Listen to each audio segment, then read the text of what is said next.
நாடு முழுவதும் நிலவும் சீரற்ற காலநிலை காரணமாக பல்வேறு சேதங்கள் ஏற்பட்டுள்ளன, உயிரிழப்புகளும் ஏற்பட்டுள்ளன. பர்மிங்ஹாம் நகரில் இடம்பெற்ற துப்பாக்கிச் சூட்டு சம்பவம் ஒன்றில் நபர் ஒருவர் உயிரிழந்திருக்கின்றார், மற்றும் ஒருவர் படுகாயமடைந்துள்ளார். படகுகள் மூலம் பிரித்தானியாவுக்குள் வந்தவர்கள் பற்றிய புதிய தகவல் ஒன்று கிடைத்துள்ளது.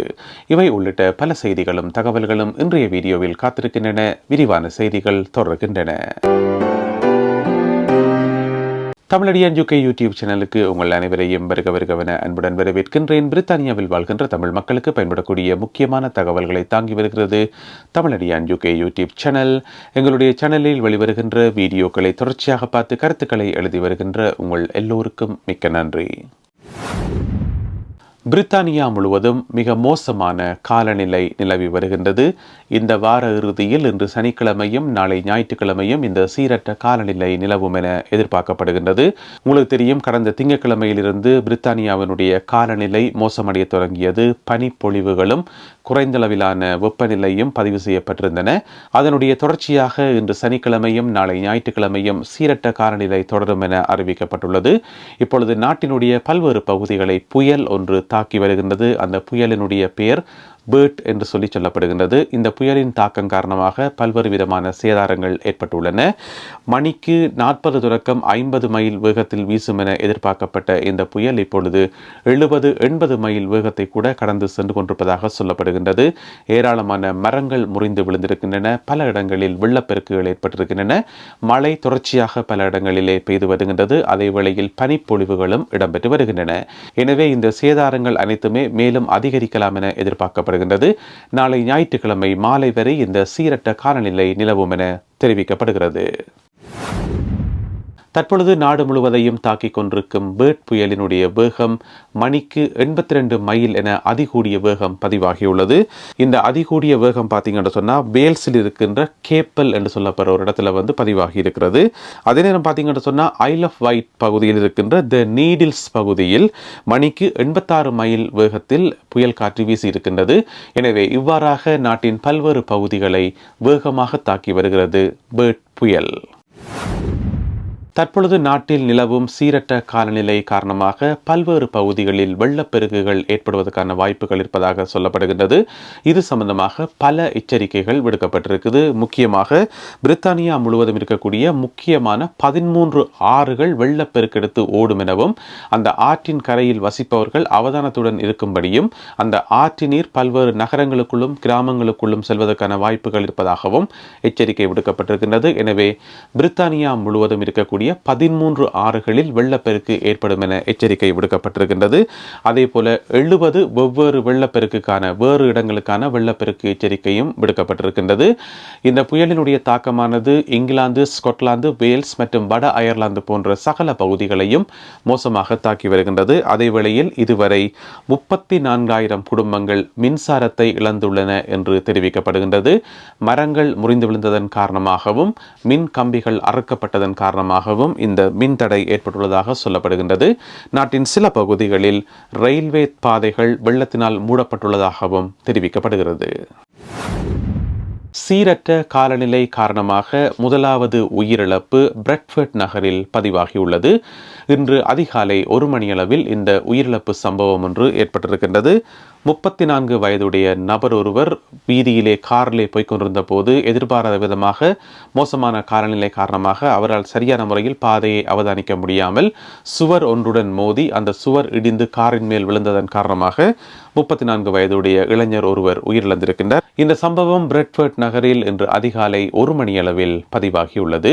அதே வேளையில் கிளிபேர்ட்ஸ் என்கின்ற இடத்தில் எடுக்கப்பட்ட ஒரு காணொளி இப்பொழுது சமூக வலைதளங்களில் வேகமாக பரவி வருகிறது. அந்த காணொளியை இப்பொழுது நீங்கள் பார்க்கலாம். வெள்ளத்தினுடைய வேகம் எவ்வளவு மோசமாக இருக்கிறது என்பதை இந்த காணொளி மூலம் நீங்கள் தெரிந்து கொள்ள முடியும்.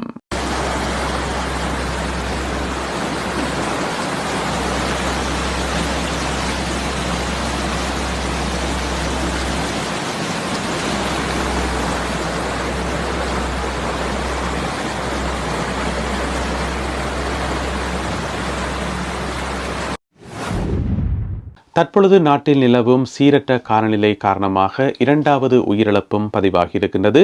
இந்த உயிரிழப்பு இன்று காலை 7:45 அளவில் பதிவாகி இருக்கின்றது. 60 வயதுடைய நபர் ஒருவர் தன்னுடைய காரில் வீதியில் போய்கொண்டிருந்த போது எதிர்பாராத விதமாக மரம் ஒன்று முறிந்து அவருடைய காரின் மேல் விழுந்ததன் காரணமாக சம்பவ இடத்திலேயே அந்த 60 வயதுடைய நபர் உயிரிழந்திருக்கின்றார். அதே வேளையில் குறித்த மரம் இன்னும் ஒரு காரில் அருகிலே சென்று கொண்டிருந்த இன்னும் ஒரு கார் மீதும் விழுந்திருக்கின்றது. ஆனால் தெய்வாதீனமாக அந்த காரிலே பயணித்தவர்கள் காயங்கள் ஏதுமின்றி உயிர் தப்பியிருக்கிறார்கள். இந்த சம்பவம் ஹாம்ப்ஷயர் பகுதியில் இருக்கின்ற A34 என்கின்ற தெருவில் இன்று காலை 7:45 அளவில் நடைபெற்றுள்ளது. உடனடியாக சம்பவ இடத்துக்கு விரைந்து வந்த போலீசாரும் முதலுதவி படையினரும் உயிரிழந்த நபரையும் அவருடைய காரையும் மீட்டிருக்கின்றார்கள். வீதி போக்குவரத்து தொடர்ச்சியாக தடைப்பட்டிருப்பதாக சொல்லப்படுகிறது. பர்மிங்ஹாம் நகரில் இடம்பெற்ற துப்பாக்கிச் சூட்டு சம்பவம் ஒன்றில் நபர் ஒருவர் உயிரிழந்திருக்கின்றார். பிரிதொரு நபர் படுகாயங்களுக்கு உள்ளாகி மருத்துவமனையில் அனுமதிக்கப்பட்டிருக்கின்றார். இந்த சம்பவம் எப்போ நடந்திருக்கு பார்த்தீங்கன்னு சொன்னால் நேற்று வெள்ளிக்கிழமை இரவு 11 மணி அளவில் நடைபெற்றிருக்கிறது. பர்மிங்ஹாம் பகுதியில் இருக்கின்ற ரொட்டன் பார்க் ரோட் என்கின்ற ஒரு தெருவில் இந்த துப்பாக்கிச்சூடு சம்பவம் இடம்பெற்றுள்ளது. போலீசாருக்கு உடனடியாக அவசர தகவல் தெரிவிக்கப்பட்டுள்ளது. இவ்வாறு 2 நபர்கள் மீது துப்பாக்கிச்சூடு இடம்பெற்றுள்ளது என போலீசாரும் முதலுதவி படையினரும் உடனடியாக சம்பவ இடத்துக்கு விரைந்து வந்து காயமடைந்த 2 நபர்களுக்கும் சிகிச்சை வழங்கியிருக்கின்றார்கள். இருந்த போதிலும் கூட அதிலே ஒரு நபர், அதாவது 20 வயதுடைய இளைஞர் ஒருவர் சம்பவ இடத்திலேயே உயிரிழந்து விட்டார். இன்னும் ஒரு நபர் 30 வயதுடைய நபர் இப்பொழுது ஆபத்தான நிலையில் மருத்துவமனையில் அனுமதிக்கப்பட்டிருக்கின்றார். இந்த துப்பாக்கிச் சூட்டு சம்பவத்தை மேற்கொண்டார் என்கின்ற சந்தேகத்தின் பேரில் 30 வயதுடைய நபர் ஒருவரை கைது செய்து போலீசார் தற்பொழுது தீவிரமாக விசாரித்து வருகிறார்கள். பிரான்சில் இருந்து படகுகள் மூலம் பிரித்தானியாவுக்குள் வந்தவர்கள் பற்றிய வாராந்த அறிக்கையை ஹோம் ஆபீஸ் வெளியிட்டிருக்கின்றது. இந்த வாராந்த அறிக்கை நவம்பர் மாதம் 17ஆம் தேதியுடன் முடிவடைகின்ற ஒரு வார காலத்துக்காகும். இந்த ஒரு வார கால பகுதியில் பார்த்தீங்கன்னு சொன்னால் மொத்தம் 13 படகுகளில் 662 பேர் பிரான்சில் இருந்து பிரித்தானியாவுக்குள் வந்து சேர்ந்திருக்கிறார்கள். அதே வேளையில் பிரான்சில் இருந்து பிரித்தானியாவுக்குள் வர முயற்சி செய்த 318 பேர் கைது செய்யப்பட்டு பிரான்சுக்கு திருப்பி அனுப்பி வைக்கப்பட்டிருக்கிறார்கள்.